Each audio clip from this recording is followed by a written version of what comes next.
Selamat berjumpa kembali dalam layanan audio Sahabat Seperjalanan. Hari ini adalah hari Kamis 17 September 2020. Tema renungan daripada hari ini yaitu lampu tanpa cahaya. Firman Tuhan terambil dalam Amsal pasal 4 ayat 18 sampai dengan ke-19. Demikian bunyi firman Tuhan. Tetapi jalan orang benar itu seperti cahaya fajar yang kian bertambah terang sampai rembang tengah hari. Jalan orang fasik itu seperti kegelapan, mereka tidak tahu apa yang menyebabkan mereka tersandung. Mari kita berdoa. Bapa yang di dalam surga, hamba-Mu berdoa ya Tuhan untuk setiap kami masing-masing, agar kami menjadi lampu yang penuh dengan cahaya. Jikalau kami menjadi lampu yang tanpa cahaya, maka lewat renungan dan saat teduh pagi ini, kami boleh disadarkan untuk memperbaiki kehidupan kami. Ya Tuhan, berfirmanlah, kami siap untuk mendengar. Di dalam nama Tuhan Yesus kami berdoa. Amin. Sahabat seperjalanan yang dikasihi Tuhan, kalau engkau membeli sebuah lampu atau beberapa lampu di sebuah toko karena engkau terburu-buru dan engkau tidak sempat mentesnya, setelah sahabat seperjalanan membayar sampai pulang ke rumah dengan semangat, dengan sukacita bahwa beberapa ruangan yang lampunya mati, maka pada hari itu akan terang benderang karena sudah membeli lampu yang baru. Namun setelah dipasang ternyata lampunya misalkan rusak. Tentu kita akan sangat bersungut-sungut. Sudah capek-capek, sudah bayar, sekalipun mungkin bisa diganti kembali ke toko yang awal. Maka kita akan sangat kesal sekali dengan keadaan ini. Sahabat seperjalanan, lampu yang tanpa cahaya itu mungkin justru adalah diri kita sendiri. Kita menjadi lampu, betul. Statusnya adalah lampu, sama seperti kita adalah orang percaya. Semua kita adalah lampu, semua kita adalah orang percaya. Namun menjadi orang percaya yang bercahaya atau tidak, itu urusan lain. Sehingga jangan menjadi pribadi, Anda betul statusnya lampu, Anda betul statusnya sebagai anak Tuhan. Namun kehidupan kita tidak pernah mencerminkan sebagai anak Tuhan. Maka di sanalah permasalahan itu menjadi dimulai. Bagian firman Tuhan yang sudah kita baca bersama-sama, agar kita menjadi orang benar yang seperti cahaya fajar, yang terus-menerus bercahaya, bahkan terangnya itu sampai kembang tengah hari. Mari kita belajar dari matahari.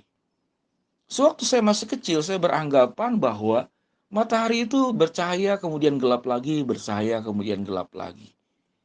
Pada saat kemudian dia terbenam ataupun sebelum terbit, maka anggapan saya waktu masa kecil, oh itu mataharinya berarti sedang padam. Maka besok pagi akan terang lagi. Itu pikiran saya selagi masih kecil, masih anak-anak. Namun yang jelas bahwa matahari terus menyatakan terangnya. Kalaupun nampaknya tidak kelihatan, maka matahari itu sedang bersinar di tempat yang lain karena bumi ini bulat. Dan matahari itu tidak pernah bisa dikalahkan oleh kegelapan. Di mana terang itu ada, kegelapan itu akan hilang. Kegelapan itu akan tersingkir. Sahabat seperjalanan yang dikasihi Tuhan, ada dua alasan yang membuat lampu itu tidak bercahaya. Yang pertama adalah lampunya memang sudah rusak. Jadi walaupun dicolok ke listrik, kemudian di stok kontak terkoneksi dengan sumber listrik, dia tidak akan kemudian menjadi menyala. Faktor yang kedua adalah memang berkoneksi sendiri dengan sumber listrik itu. Dua bagian ini adalah sebuah gambaran kita sebagai orang percaya. Bahwa kalau ada kerusakan dalam kehidupan kita, namun kita tidak mau diperbaiki, maka kita tidak pernah akan mengalami sebuah kehidupan yang penuh dengan cahaya. Hal-hal yang rusak dalam kehidupan kita kalau ingin menjadi lampu yang penuh dengan cahaya yang benderang, ada kesediaan hati untuk diperbaiki oleh Tuhan, diservis oleh Tuhan, diubahkan oleh Tuhan. Mari kita belajar sahabat perjalanan untuk merenung apa yang salah dalam kehidupan kita agar kehidupan kita tetap menjadi kehidupan yang penuh dengan kebenaran. Mungkin dosa-dosa yang tersembunyi yang tidak diketahui oleh orang terdekatmu bahkan sekalipun. Karena seringkali dosa itu berada dalam kegelapan, tidak akan diceritakan. Dia tersembunyi. Namun satu hari kelak nanti itu akan terbongkar. Mari kita akui sebelum dibongkar Tuhan ataupun dibongkar oleh orang-orang terdekatmu. Apapun dosamu, kebiasaan burukmu, hal-hal yang membuat engkau jauh dari Tuhan, maka sewaktu engkau mau memperbaiki kehidupanmu yang rusak, itu menjadi baik kembali, maka cahaya itu akan bersinar. Yang kedua adalah terkoneksi selalu dengan sumber kehidupan kita, yaitu Tuhan. Salah satunya, caranya adalah Anda tetap rutin bersaat teduh setiap pagi. Apakah boleh siang atau apakah boleh malam? Tentu setiap saat juga bisa. Namun kedisiplinan setiap pagi adalah waktu yang sangat terbaik. Anda belum berpikir apa-apa sewaktu terbangun, yang Anda pikirkan adalah firman Tuhan. Yang Anda pikirkan bagaimana sewaktu bangun tidur hidupmu terkoneksi dengan Tuhan. Sumber listrik kehidupan kita. Lalu kita berdoa, ya Tuhan, jikalau ada yang salah, ada kerusakan dalam kehidupan saya, mari Tuhan kau perbaiki. Ada dosa-dosa yang saya perbuat yang tidak disadari dan firman Tuhan menyadarkan saya. Ya Tuhan, kau tolong perbaiki. Kebersediaan untuk diperbaiki. Kebersediaan untuk mengaku dosa dan berjuang untuk menjauhkannya dan tidak melakukannya dengan pertolongan Tuhan. Itu yang membuat kemudian engkau tidak hanya lampu, namun engkau menjadi lampu yang penuh dengan cahaya. Sahabat seperjalanan yang dikasihi Tuhan, sewaktu engkau menjadi lampu yang benderang, maka engkau menjadi berkat yang luar biasa untuk orang lain. Karena Alkitab mengatakan, orang yang hidup di dalam kegelapan orang fasik itu, mereka tidak tahu apa yang menyebabkan mereka tersandung. Sewaktu saya masih kecil, saudara-saudara, waktu dulu sering mati lampu, ya.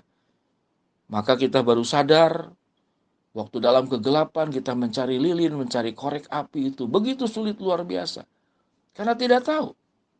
Satu dengan yang lain itu, saudara-saudara, tidak tahu.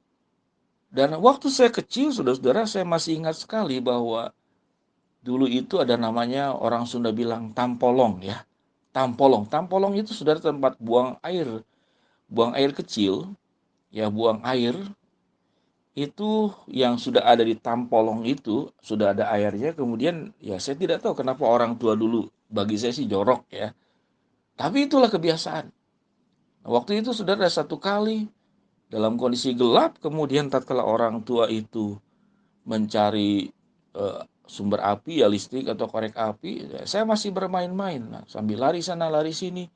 Lalu saudara tersandung yang namanya tampolong itu. Lalu airnya, saudara, tumpah sebagian ke badan saya, dan itu memang bau luar biasa, ya. Karena itu memang air seni dari orang tua, yang kalau malam itu tidak ke WC, kadang-kadang suka di sana, dan kami kecil pun suka dilatih seperti demikian. Tapi setelah dewasa, itu memang menjijikan. Saudara-saudara, dalam kegelapan itu banyak hal yang bisa membuat kita tersandung. Sewaktu kita hidup di dalam terang, maka kita akan tahu apa yang salah, apa yang bahaya, apa yang harus dihindari, apa yang harus dilakukan. Mari sahabat seperjalanan yang dikasihi Tuhan, sewaktu engkau menjadi lampu yang penuh dengan cahaya, engkau akan menyelamatkan dirimu dan menyelamatkan orang lain. Hidup kita tidak akan tersandung kepada perkara-perkara yang keliru, keburukan, kebusukan, kejijikan, kenajisan, dosa yang bisa diperbuat oleh kita semua. Sahabat seperjalanan yang dikasihi Tuhan, jadilah lampu yang penuh dengan cahaya. Jangan menjadi lampu yang tanpa cahaya. Syaratnya cuma dua. Punya kebersediaan untuk diperbaiki oleh Tuhan kehidupan ini. Yang kedua, hidup tetap terkoneksi dengan sumber listrik, sumber kehidupan kita, yaitu Tuhan sendiri. Mari kita berdoa. Bapa yang di dalam sorga, hamba-Mu berdoa bagi yang sedang sakit, Tuhan jamah, Tuhan sembuhkan. Yang sedang menghadapi kesulitan dan problema dalam hidup ini, Tuhan bukakan jalan. Yang sedang berharap mendoakan sesuatu, Tuhan kabulkan sesuai dengan waktu, rencana, dan sesuai dengan kehendak-Mu. Biarlah ya Tuhan, kami menjadi lampu yang penuh dengan cahaya yang benderang. Jauhkan kami Tuhan menjadi lampu yang tanpa cahaya. Di dalam nama Tuhan Yesus kami berdoa. Amin. Sahabat seperjalanan yang dikasihi Tuhan, kalau Anda terberkati lewat layanan audio ini, silakan untuk bantu share, berbagi kepada keluarga, sahabat-sahabat yang kita kenal, agar mereka tetap menjadi lampu yang penuh dengan cahaya. Karena setiap pagi kita terus terkoneksi dengan kebenaran firman Allah, merenungkan kebenaran firman Allah, berdoa bersama-sama. Shalom, selamat beraktivitas, tetap sehat, Tuhan memberkati kita semua. Amin.